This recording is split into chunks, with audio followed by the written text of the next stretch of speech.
Hello student, आप सभी का स्वागत है होम ट्यूशन क्लासेस में। आज से आप लोगों को जैसे कि बता दें, आज खुशखबरी का दिन है। तो आप लोगों को सभी लोगों को हमारी तरफ से जन्माष्टमी की हार्दिक शुभकामनाएं। आज के दिन ही श्री कृष्ण भगवान जी का जन्मदिन या जन्म हुआ था, ठीक है। उसी के उपलक्ष्य पर हम उनका जन्मदिन मनाते हैं, जिसे हम जन्माष्टमी के नाम से जानते हैं। चलिए ये सब बातें करेंगे हम।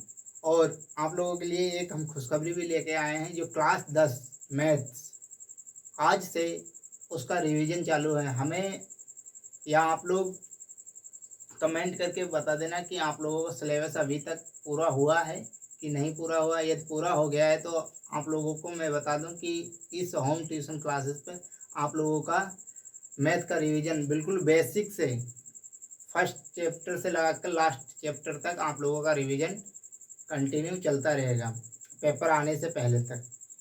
चलिए, तो आप लोगों को बता दें कि क्लास 10th मैथ में पहला चैप्टर है जिसका नाम है वास्तविक संख्याएं। तो इसका हम पहले तो बेसिक सीखेंगे, फिर उसके बाद में आप लोगों को बताएंगे कि इस चैप्टर में क्या क्या पढ़ना है। तो वास्तविक संख्याएं क्या होती हैं, तो सबसे पहले वास्तविक संख्याओं को सीखते हैं कि ये वास्तविक संख्या होती क्या है। वास्तविक संख्या वे संख्या होते हैं जो परिमेय भी होती हैं और अपरिमेय भी होती हैं।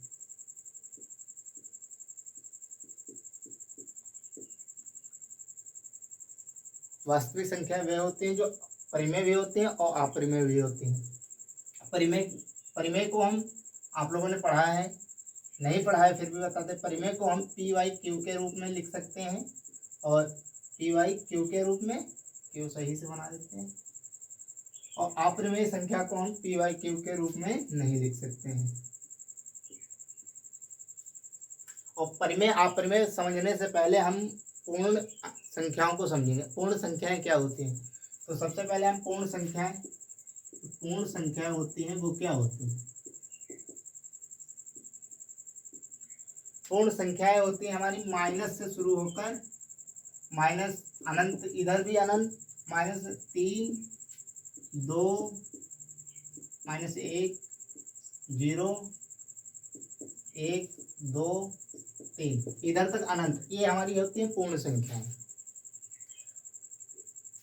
और इसी में परिमेय अपरिमेय होता है। परिमेय को हम पी वाई क्यू के रूप में लिख सकते हैं। तो परिमेय, जैसा कि हमने बताया, परिमेय को हम पी वाई क्यू के रूप में लिख सकते हैं। पी वाई क्यू आप लोगों को अब बताना है हमको कि 3/2 एक परिमेय है अपरिमेय। आप लोगों को बता दें कि पूर्ण संख्या परिमेय में क्या होता है कि परिमेय में सभी पूर्ण संख्याएं होनी चाहिए। तो हमारे ये क्या है, परिमेय, ये हमारा परिमेय है। यदि √2 हमारा 2 हो, √2, तो हमारा ये परिमेय है अपरिमेय। आप लोग देखिए, परिमेय के लिए पूर्ण संख्या जरूरी है और अपरिमेय के लिए पूर्ण संख्या जब तक पूर्ण संख्या जरूरी नहीं है, जब तक पूर्ण संख्या होंगी नहीं तब तक हमारा परिमेय हो नहीं सकता है। तो इसीलिए यह हमारा क्या है, अपरिमेय। बताइए, आप लोगों को परिमेय, अपरिमेय और पूर्ण संख्या के बारे में पता चला। यदि आप लोगों को समझ में आया है तो कमेंट जरूर करना। अभी तक समझ में आ रहा है तो वीडियो को लाइक भी करना मत भूलना।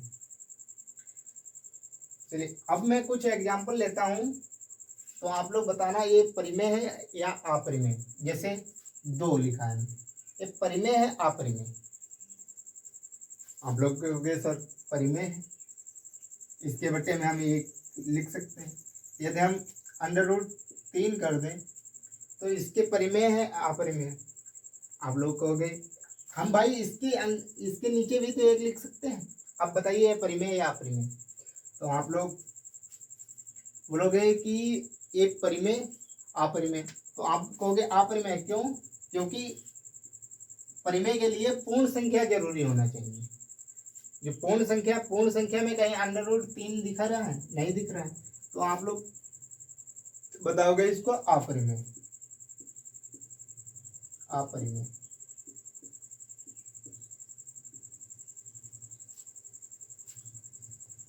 आज की वीडियो में बस इतना ही। आप लोगों को समझ में आया होगा कि परिमेय और अपरिमेय और पूर्ण संख्या, इन तीनों के बारे में मैंने डिस्कस किया, जो आप लोगों को समझ में आया होगा ऐसा करता हूँ। तब तक के लिए जय हिंद।